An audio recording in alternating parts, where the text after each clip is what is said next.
Hello, myself প্রজ্ঞা বিশ্বাস। আমি আজকে আলোচনা করব সেন্ট্রাল ভিজিলেন্স কমিশন নিয়ে।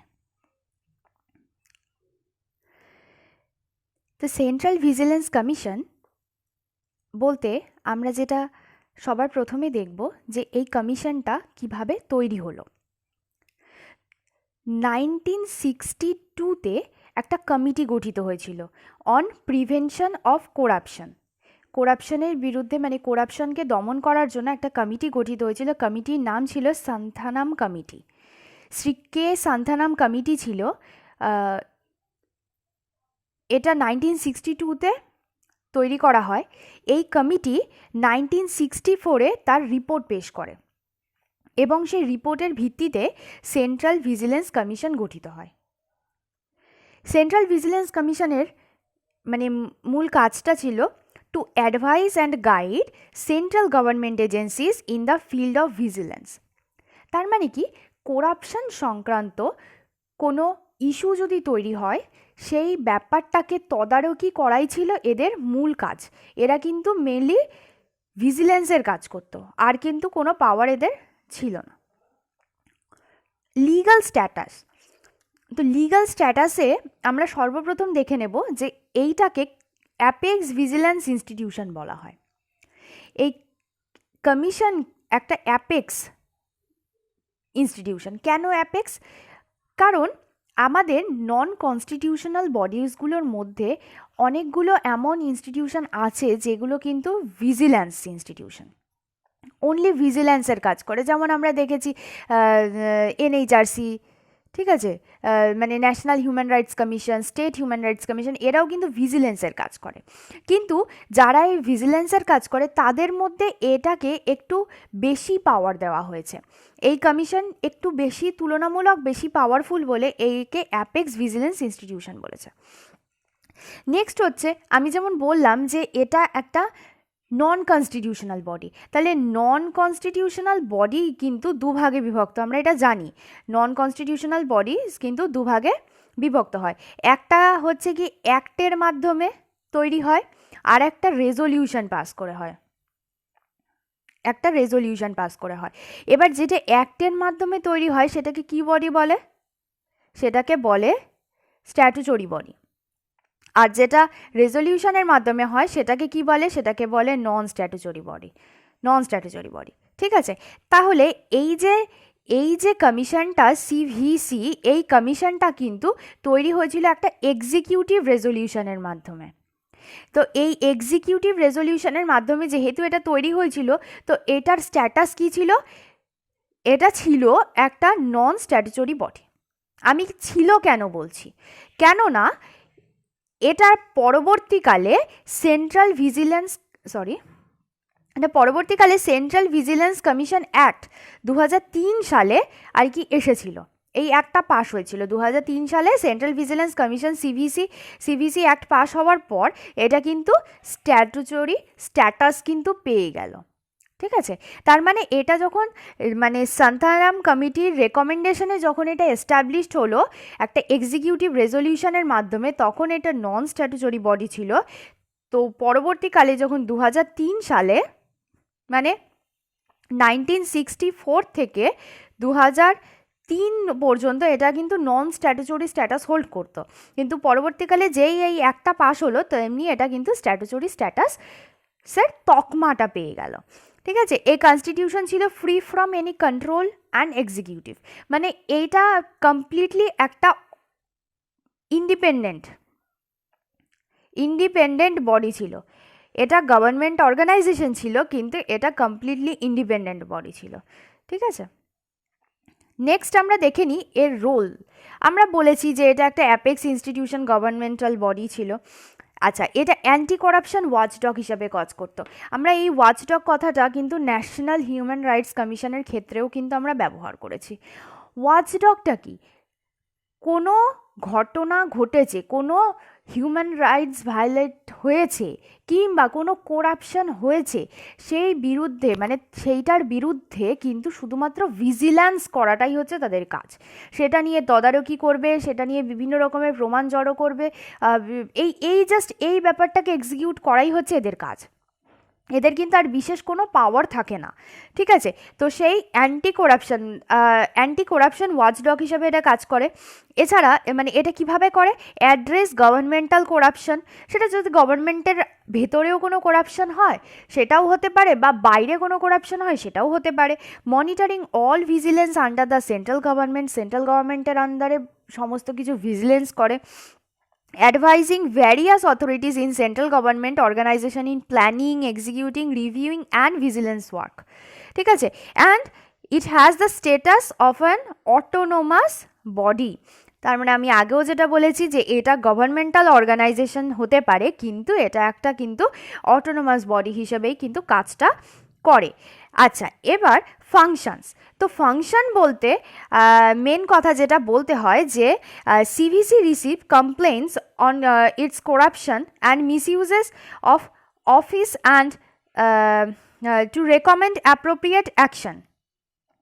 মানে এটা কমপ্লেন নেয় এবং সেই কমপ্লেন অন করাপশন, একমাত্র কিন্তু করাপশনের ওপরেই কিন্তু এটার কাজ, ঠিক আছে? একমাত্র করাপশনের ওপরেই কিন্তু এর কাজ। করাপশন রিলেটেড যে কোনো কমপ্লেন নিতে পারে, অথবা কোনো মানে কোনো গভর্নমেন্ট অর্গানাইজেশনের ভেতরে কোনো মিসইউজ হচ্ছে, কোনো দেখা গেল কোনো গভর্নমেন্ট অর্গানাইজেশনের ভেতরে কোনো করাপশন হচ্ছে, তো সেই রিলেটেডও কিন্তু তদারকি এরা করতে পারে এবং তাদের বিরুদ্ধে অ্যাকশন নিতে পারে বলতে কি জাস্ট সমস্ত কিছু সামনে আনতে পারে, প্রকাশ্যে আনতে পারে। যেমন আমি একটা এক্সাম্পল দিই, সাপোজ কোনো একজন সেন্ট্রাল গভর্নমেন্ট এমপ্লয়ি আছেন, তিনি করাপ্ট, তো তিনি হয়তো কোনো কাজের জন্য ঘুষ চাইছেন বা কিছু করছেন, তো সেই ক্ষেত্রে তার যে করাপশনটা সেটা মানে দেখা গেল সেন্ট্রাল গভর্নমেন্ট থেকে সিবিসিকে বলা হয়েছে যে তুমি এনার বিরুদ্ধে আর কি ইনভেস্টিগেট করো, যে উনি কীভাবে করাপশনটা চালাচ্ছেন, মানে উনি নিশ্চয়ই করাপশন যখন চালাচ্ছেন নিশ্চয়ই তার একটা সেট আপ তৈরি করেছেন, সেটা কিভাবে কি কাজ করছে না করছে, তার সাথে কারা কারা জড়িত আছে, এই সমস্ত ব্যাপারে আর কি ইনভেস্টিগেট করো, যে সে কত কি আয় করেছে এই করাপশন থেকে, বা কি মানে অন্যায়ভাবে হয়তো কোনো কিছু পাস করিয়ে দিয়েছে, কোনো হয়তো প্রজেক্ট পাস করিয়ে দিয়েছে, সেগুলো কি করিয়েছে, সেটা ইললিগাল কি না, সেই সমস্ত জিনিসগুলোর বিষয় কিন্তু এরা খোঁজখবর লাগাতে পারে।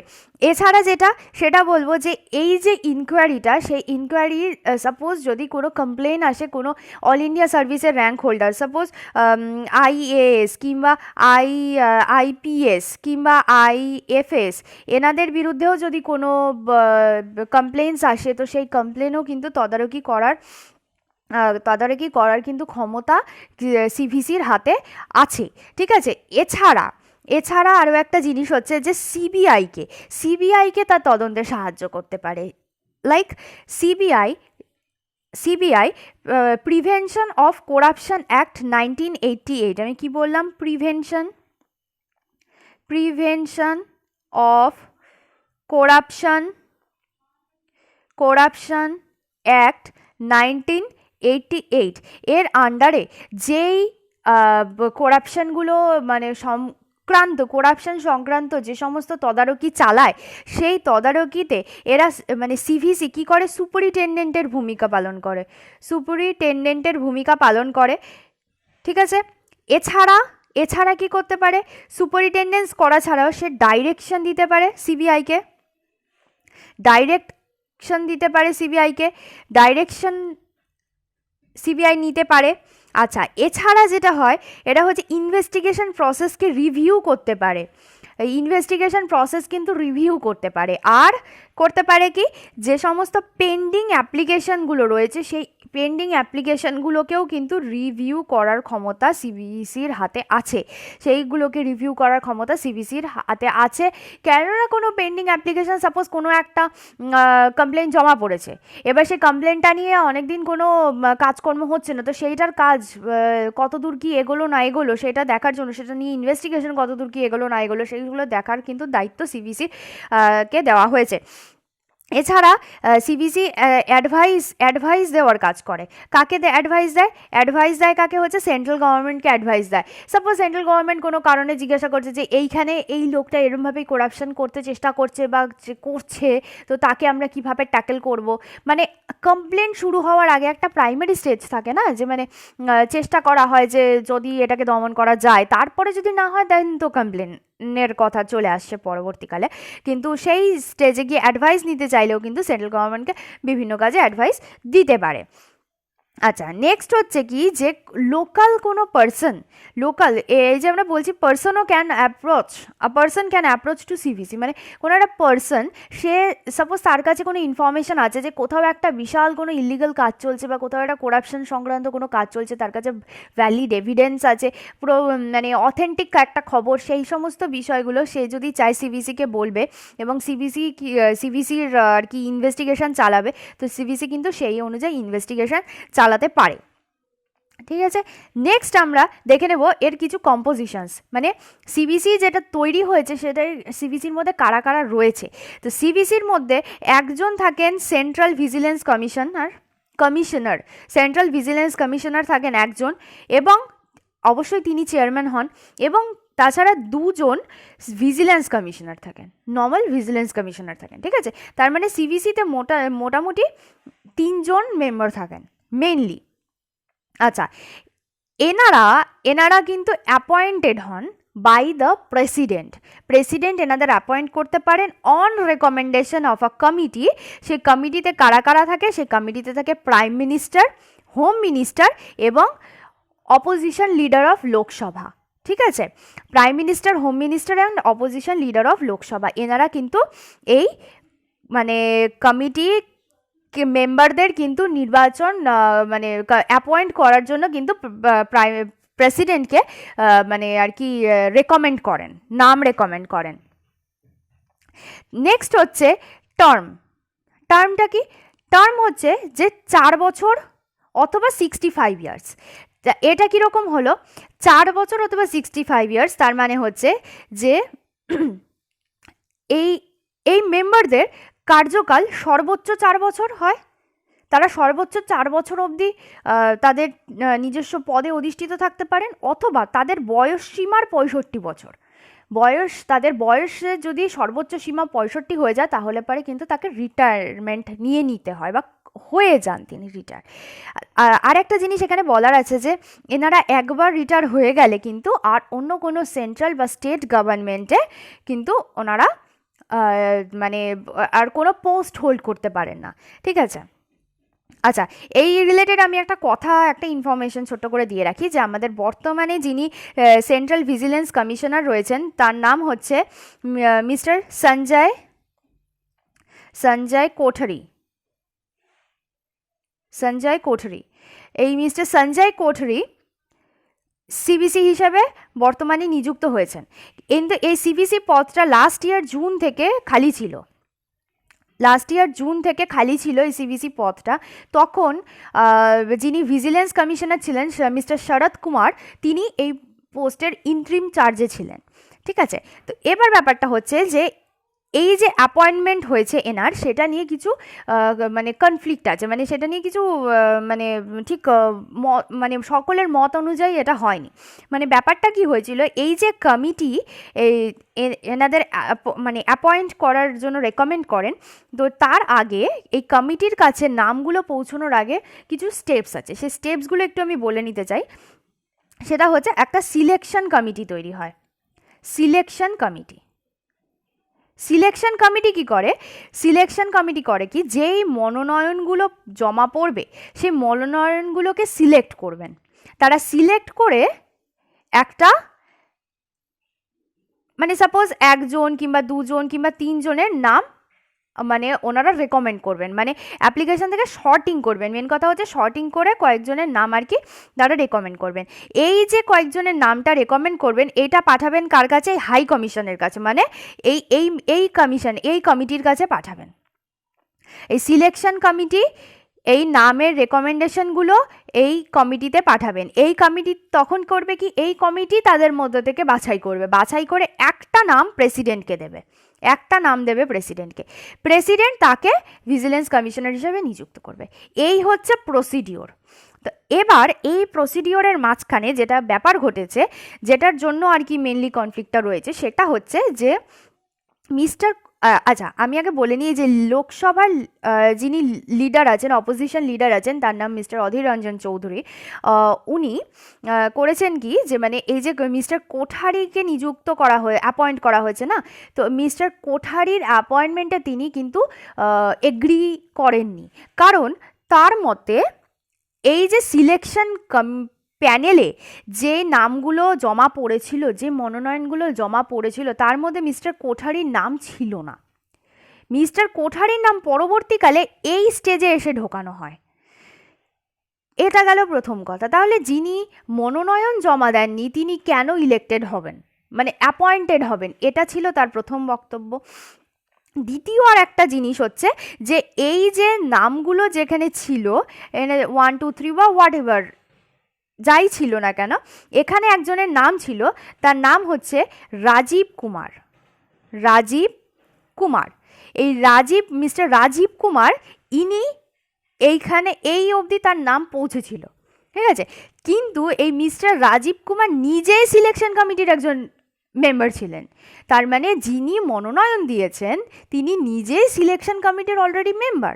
তো সেক্ষেত্রে তার তো সিলেকশন হওয়াটা স্বাভাবিক, এটাই তো দাঁড়ায় না হিসেবে। তো এই যে পুরো প্রসিডিওরটা ছিল সিলেকশনের, সিবিসি সিলেকশনের, সেই প্রসিডিওরটাকে সামহাও মানে পুরো প্রসিডিওরটাতে সামহাও কোনো গোলযোগ আছে বলে কংগ্রেস দাবি করেছিল, এবং সেই দাবিকে পরে যে খতিয়ে দেখা হবে, মানে এটা সামহাও স্বীকার করা হয়েছিল। মানে স্বীকারটা এরমভাবে করা হয়নি, কিন্তু বলা হয়েছিল যে ঠিক আছে, এই যে ইস্যুসগুলো এসছে সেই ইস্যুগুলোকে খতিয়ে দেখা হবে। আচ্ছা, নেক্সট আমি বলবো রিমুভাল। তো রিমুভাল বলার আগে একটা জিনিস বলে নিই, যে সিভিসি কিন্তু কোনো মিনিস্ট্রি বা কোনো ডিপার্টমেন্টের আন্ডারে পড়ে না। মানে সিভিসি কোনো মিনিস্ট্রি বা কোনো ডিপার্টমেন্টের আন্ডারে কিন্তু কাজ করে না, এটা ফুললি একটা অটোনোমাস বডি, এটা আমরা আগেও দেখেছি। আচ্ছা, সিভিসি কিন্তু মানে কমিশনটাই কিন্তু পুরোপুরিভাবে প্রেসিডেন্টের কাছে, কমিশন পুরোপুরিভাবে প্রেসিডেন্টের কাছে মানে দায়বদ্ধ থাকেন, রেসপন্সিবল থাকেন, এবং তার বার্ষিক রিপোর্ট কিন্তু প্রেসিডেন্টকেই জমা করেন।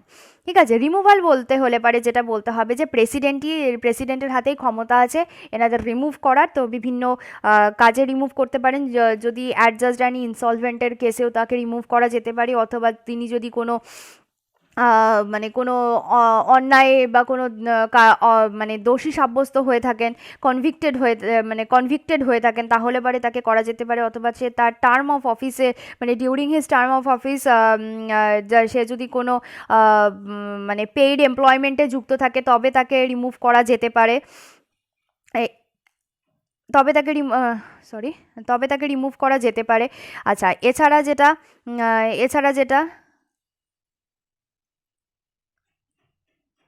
হ্যাঁ, এছাড়া সেটা হচ্ছে যে মানে তিনি যদি আনফিট হন তবেও তাকে কিন্তু প্রেসিডেন্ট রিমুভ করতে পারে, আনফিট হলেও কিন্তু তাকে প্রেসিডেন্ট রিমুভ করতে পারে। তো বিভিন্ন কারণ আছে। এছাড়া যেটা আরও একটা কারণ, যেটা আমরা অন্যান্যদের ক্ষেত্রেও দেখেছি, সেটা ইউপিএসসির ক্ষেত্রেও দেখেছি বা হিউম্যান রাইটসের ক্ষেত্রেও দেখেছি, মানে নন কনস্টিটিউশনাল মেনলি যে বডিজগুলো রয়েছে, তাদের যারা চেয়ারম্যান থাকেন বা তাদের যারা আদার্স মেম্বাররা থাকেন, তাদেরকে জেনারেলি কিন্তু প্রেসিডেন্ট এই সমস্ত কারণগুলোর জন্য রিমুভ করতে পারেন। এছাড়া আরও যে দুটো ফ্যাক্টর আছে, সেটা হচ্ছে যে এক হচ্ছে যে যদি মিসবিহেভিয়ার হয়, আর একটা যদি হয় সেটা হচ্ছে যে তোমার গ্রাউন্ড অফ ইনক্যাপাসিটি, এই দুটো গ্রাউন্ডেও কিন্তু তাকে রিমুভ করা যেতে পারে। তবে এই ক্ষেত্রে কিন্তু অবশ্যইভাবে প্রেসিডেন্ট সুপ্রিম কোর্টের কিন্তু মতামত জানবেন, কারণ সুপ্রিম কোর্টে সেই বিষয়টাকে উনি তুলে ধরবেন। সুপ্রিম কোর্ট সেই বিষয়ে মানে যাচাই করবে যে হ্যাঁ মানে এই যে অ্যালিগেশনটা এসছে সেই অ্যালিগেশনটা সত্যি কি না, তারপরে সুপ্রিম কোর্ট সেটার বিরুদ্ধে রায় দেবেন। তো নেক্সট আমরা দেখে নেব এর কিছু অর্গানাইজেশনস আছে। এর এর মানে সিভিসি নিজস্ব কিছু অর্গানাইজেশন থাকে, যার মধ্যে সেক্রেটারিয়েট পড়ে। সেক্রেটারিয়েটের আন্ডারে কিছু মানে মানে র্যাঙ্ক ওয়াইজ কিছু পোস্ট আছে। এছাড়া সিটিই আছে, যেটা নিজস্ব টেকনিক্যাল এক্সামিনার্স আছে। এছাড়া সিডিআই আছে, মানে হচ্ছে departmental inquiries, commission for departmental inquiries, ও এদের নিজস্ব রয়েছে। এছাড়া জুরিসডিকশন, সেন্ট্রাল গভর্নমেন্টের মিনিস্টাররা সেন্ট্রাল গভর্নমেন্টের পাবলিক সেক্টরে undertaking, nationalised bank, insurance companies, তারপরে বিভিন্ন গ্রেড এ অফিসার, অবশ্যইভাবে চিফ এক্সিকিউটিভ, পাবলিক সেক্টরের চিফ এক্সিকিউটিভ অফিসাররা, এনারা সমস্ত আরবিআই, নাবার্ডের, সিডবির, এগুলো হচ্ছে কি grade D and above. That means হচ্ছে যে এই আরবিআইতে কী হয়, জেনারেলি বি থাকে, তার উপর সি থাকে, তার উপর ডি থাকে। তার মানে ডি হচ্ছে হাইয়েস্ট পোস্ট। অন্যান্য ক্ষেত্রে যেমন ডিটাকে আমরা লোয়েস্ট বলি, এখানে কিন্তু ডি হচ্ছে হাইয়েস্ট পোস্ট। ঠিক আছে, তো এই হাইয়েস্ট অথরিটিগুলো মানে গুলোর বিরুদ্ধেও কিন্তু মানে ওনারা আর কি মানে এই সেক্টরগুলো কিন্তু আর কি সিভিসি জুরিসডিকশনের মধ্যে পড়ে। এবার একটা ইম্পর্টেন্ট জিনিস দেখে নেবো, যেটা হচ্ছে হুইসেল ব্লোয়ার প্রোটেকশন অ্যাক্ট 2014। তো এই হুইসেল ব্লোয়ারটা কি আগে আমরা জেনে নিই। হুইসেল ব্লোয়ার হচ্ছে মেনলি যে মানে হুইসেল ব্লোয়ার কাদের বলে? হুইসেল ব্লোয়ার হচ্ছে যে person who raised their voice against illegal activity. তার মানে কি হচ্ছে যে কোনো জায়গায় কোনো ইল্লিগাল অ্যাক্টিভিটি ঘটছে, সেইটা দেখে যদি কেউ কোনো তার মানে স্ট্যান্ড নেয়, সেটার বিরুদ্ধে কোনো স্ট্যান্ড নেয়, তো তাকে বলা হয় হুইসেল ব্লোয়ার। ঠিক আছে, এই হুইসেল ব্লোয়ার আমরা যদি একটুখানি ডেটাগুলোর দিকে নজর রাখি, তাহলে দেখবো যে পাস্ট ফিউ ইয়ার্সে অনেক হুইসেল ব্লোয়ার কিন্তু মানে মার্ডার্ড হয়েছেন বিভিন্নভাবে। ঠিক আছে, তো কারণ একটাই থাকে, যেখানে হচ্ছে যে এই যে তারা যে মানে সকলের সমক্ষে কোনো একটা কেস তুলে ধরছেন, কোনো একটা করাপশান বা কোনো একটা ইল্লিগাল অ্যাক্টিভিটির বিরুদ্ধে তারা যে কথা বলছেন, তো তার ফলে কি হয়, এই ইল্লিগাল অ্যাক্টিভিটিগুলো নিশ্চয়ই একটা বিশাল যদি কোনো ব্যাপার থেকে থাকে, সেটা গ্রাউন্ড লেভেলে কিন্তু সেরকম মানে থাকে না। এটা কিন্তু মেনলি পাওয়ারফুল লোকেরা কিন্তু এর সাথে জড়িত থাকে। এবার এই পাওয়ারফুল লোকের বিরুদ্ধে যদি কেউ কোনো কথা বলে, তাহলে স্বাভাবিকভাবে তার একটা লাইফ রিস্ক থেকে যায়। তো সেই রিস্ক থেকে কিন্তু কোনো জায়গায় তাদেরকে দেখা গেছে যে তাদের এই হুইসেল ব্লোয়াররা কিন্তু আলটিমেটলি তাদের কাজটা কমপ্লিট করে যেতে পারেনি, কেননা তাদেরকে মার্ডার করে দেওয়া হয়েছে। ঠিক আছে, তো তাদেরকেই প্রোটেকশন দেওয়ার জন্য একটা অ্যাক্ট আনা হয় 2014 সালে। তো সেই অ্যাক্টে কি বলা হয়েছে, প্রোটেকশন অফ দ্য পিপল। আমরা যেটা বললাম যে তাদের প্রোটেকশন দেবে অবশ্যইভাবে। হাইডিং দেয়ার আইডেন্টিটি মানে হচ্ছে যে তাদের যে পরিচয় সেটা গোপন রাখবে। সাপোজ কোনো একটা ইল্লিগাল অ্যাক্টিভিটি, একটা বিশাল কোনো ষড়যন্ত্র চলছে, সেই ষড়যন্ত্র নিয়ে যদি কেউ কোনো কিছু বলতে চায়, তারা এসে জানালো কনসার্ন অথরিটিকে, জানানোর পর তার যে মানে পরিচয় সেটা কমপ্লিটলি গোপন করে পুলিশ কিন্তু এটার বিরুদ্ধে অ্যাকশন নেবে। ঠিক আছে, বা সিভিসি এটার বিরুদ্ধে কিন্তু মানে মানে পরবর্তীকালে আর কি সিভিসি তো ডাইরেক্ট এটার মধ্যে ইনক্লুড হতে পারে না, পরবর্তীকালে সিভিসি কিন্তু এটার বিরুদ্ধে ইনভেস্টিগেশন করতে পারে, এবং পুলিশ প্রোটেকশন যদি তার মনে হয় যে পুলিশ প্রোটেকশন তাকে দেওয়া উচিত, তাহলে কিন্তু অবশ্যইভাবে পুলিশ প্রোটেকশন দিতে পারে। ঠিক আছে, এবার কিছু লিমিটেশনস আমরা দেখে নেব। জাস্ট আমরা এতক্ষণ যা পড়লাম তাতে বোঝা গেল যে এটা একটা পাওয়ারলেস এজেন্সি, পরিষ্কারভাবেই যে এটার কিন্তু কোনো পাওয়ার নেই। মেনলি এটা অ্যাডভাইজারি বডি হিসেবে কাজ করে আর কি। এখানে এর কোনো পাওয়ার নেই যে কোনো গভর্নমেন্টাল কোনো অফিসারের বিরুদ্ধে বা কোনো এজেন্সির বিরুদ্ধে কিন্তু এটা কোনো কেস করবে, সেই পাওয়ারটুকুনিও কিন্তু এর হাতে নেই। ঠিক আছে, এ কিন্তু কোনো মানে অ্যাকশন নিতে পারে না এর এগেনস্টে। শুধুমাত্র কি করতে পারে, শুধুমাত্র ইনভেস্টিগেট করতে পারে। ঠিক আছে, আমরা এটা বলেছি না আগে, আমরা বললাম যে এটা মেনলি ওয়াচডগ হিসাবে কাজ করে না, তো ওয়াচডগ হিসাবে কাজ করে, সো সেক্ষেত্রে তার কোনো পাওয়ার না থাকাটাই স্বাভাবিক। সো এটাই ছিল সিভিসি। আশা করি তোমরা সকলে বুঝতে পেরেছো। Thank you for listening.